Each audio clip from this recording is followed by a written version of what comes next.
Salve, salve, pessoal do Santa Maria, terceiro A, meu querido terceiro A, terceiro B, tamo junto. Pessoal, sabe que essa situação aí tem nos dado muitos cenários, né? Você em casa aí há bastante tempo, tô isolado, agora é necessário, agora precisa ficar. E logo se restabelecer, quando for possível, a gente volta às aulas, né? Com certeza com todo aquele atendimento que vocês merecem, certo? Sei que tem bastante gente aí preocupada também. Vestibular. Calma, calma. Agora é hora de você não se preocupar com vestibular. Agora é aquele momento de você ficar mais tranquilo em relação a isso aí, tranquilo em relação a essa questão relacionada ao vestibular, que provavelmente essas datas aí vão acabar modificando, se vai acabar sendo protelado. Fiquem calmos em relação a isso, tá? Por enquanto a gente tem que tomar os cuidados. Mantenham-se ocupados aí, ó, qualquer coisa, pede lá que eu ajudo de novo nos planos de estudos que vocês precisam fazer aí, ó, e vamos embora, vamos continuar perseverando, tá? Dentro do possível, dentro das medidas de restrição em relação à circulação de pessoas e aglomerações, a gente vai ficando junto aí, tá? O que nós vamos falar hoje, galera? Hoje nós vamos falar aí, ó, sobre a Revolução Francesa. Essa aí é a aula 2 da apostila 1B, certo? Quando a gente fala em Revolução Francesa, é importante lembrar, principalmente, que a Revolução ela tem antecedentes, né? Tem uma situação ali também que é um desdobramento disso tudo, que são as fases. Então, os antecedentes da Revolução Francesa. Quando a gente fala em antecedentes, a gente tem que lembrar de três situações, né? Qual que é aí o contexto econômico, o contexto social e o contexto político da Revolução Francesa, aquilo que vai anteceder a Revolução Francesa. No contexto econômico, nós temos aí uma situação de crise econômica e crise financeira, agravada principalmente por um déficit orçamentário, onde a França gastava mais do que ganhava, tá? A França gastava mais do que arrecadava. Além disso, problemas em relação ao comércio, problemas em relação à agricultura, isso vai acabar agravando-se ainda mais com guerras. A Revolução Americana, a França vai lá ajudar na independência dos Estados Unidos, intempéries, problemas climáticos que vão acabar afetando e muito a agricultura na França. E somado a isso, as revoltas camponesas, que são típicas aí dessa situação europeia desde o final aí, do século XIV, a gente vê na transição da Idade Média para a Idade Moderna. Como é que era a sociedade? A sociedade, como você está vendo aqui, ó, segue o mesmo modelo estamental. Só que aqui se chama de primeiro estado, segundo estado e terceiro estado. Mas é a mesma coisa que a sociedade estamental medieval, tá? Clero, nobreza e camponeses e servos.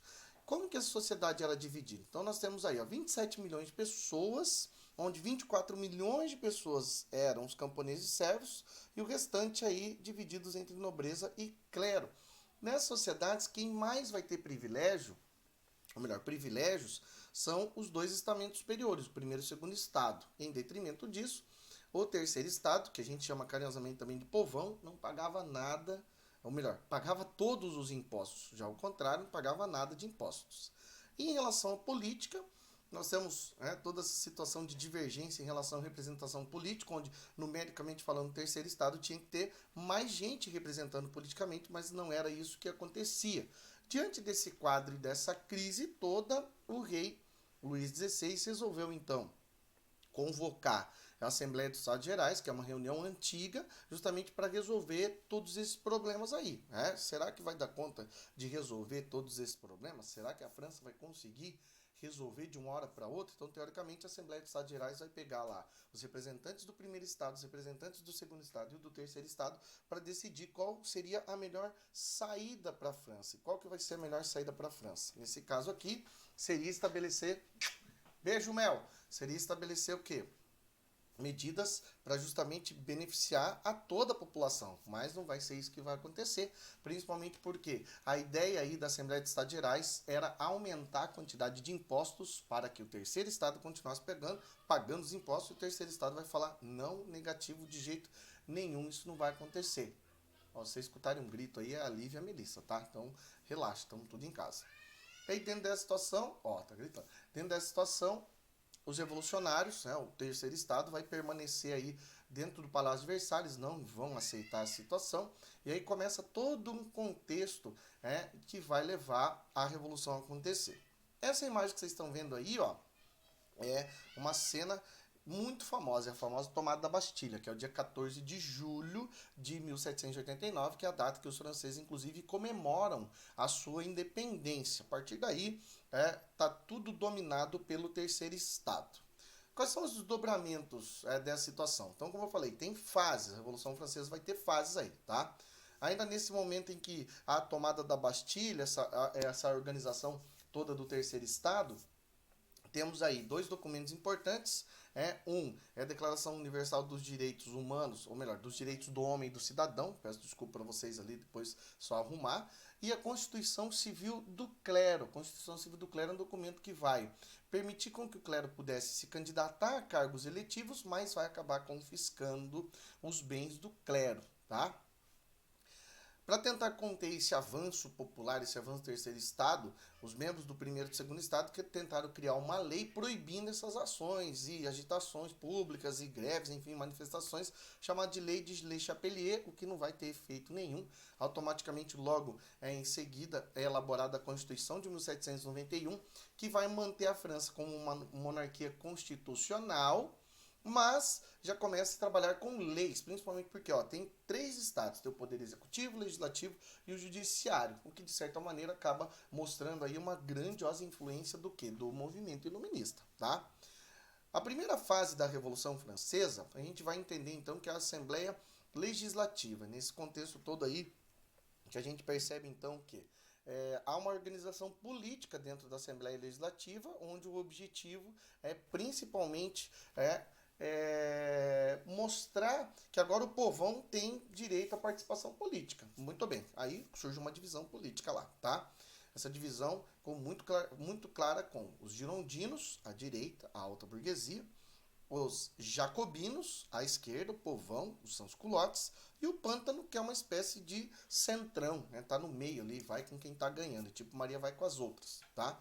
Diante dessa situação problemática aí, a França, principalmente, claro, Maria Antonieta, que é austríaca, acaba pedindo ajuda para a Áustria, e aí os austríacos falam, vamos ajudar sim. Um general chamado Brunswick vai lá e faz um documento chamado Manifesto Brunswick, dizendo o seguinte, olha, se os revolucionários não pararem com essa folia, nós vamos então entrar aí na França, vamos matar quem estiver liderando o movimento e vamos restabelecer o reino no seu lugar. Não teve sucesso nessa situação aí. E aí chama a atenção de vocês para um detalhe importante, que é a participação de um jovem general francês chamado Napoleão Bonaparte, que vai ter uma atuação aí extremamente importante em relação a isso, tá? Um detalhe importante aí é a Batalha de Valmy, onde os revolucionários conseguiram então vencer todo esse processo e os jacobinos acabaram se estabelecendo sobre todos. O período seguinte da Convenção Nacional é então onde os jacobinos acabam se estabelecendo, e aí acontece o quê? O período do terror jacobino. Por quê? Qualquer coisa que acontecia estava ali a guilhotina para aterrorizar as pessoas. Então é criado o Tribunal Revolucionário, é criado o Comitê de Salvação Pública, que vai estabelecer regras e medidas para que as pessoas então cumprissem e definitivamente não fosse contra-revolucionárias. E aí há uma coação enorme de qualquer coisa que parecesse errado aí, você já era acusado de quê? É contra-revolucionário. Vai para onde? Vai parar na guilhotina. Tem, é claro, outras duas fases aí, que é o diretório e o consulado, mas essas duas fases aí a gente vai falar em uma outra aula. Beleza? Pessoal, qualquer coisa, parem o vídeo, vão anotando devagarzinho, vai conferindo lá com a apostila, pegue os exercícios que tem aí na apostila, não deixe de fazer esses exercícios que são extremamente importantes, tá? Qualquer coisa, chama a gente aí para tirar a dúvida, o que vocês precisarem, plano de estudos, beleza? Espero assim, ter contribuído enormemente, muito, agora nesse período aí, para tirar, para dar aquela norteada em relação ao que estudar, e qualquer coisa me chama, beleza? Um beijo, um abraço para vocês e até mais.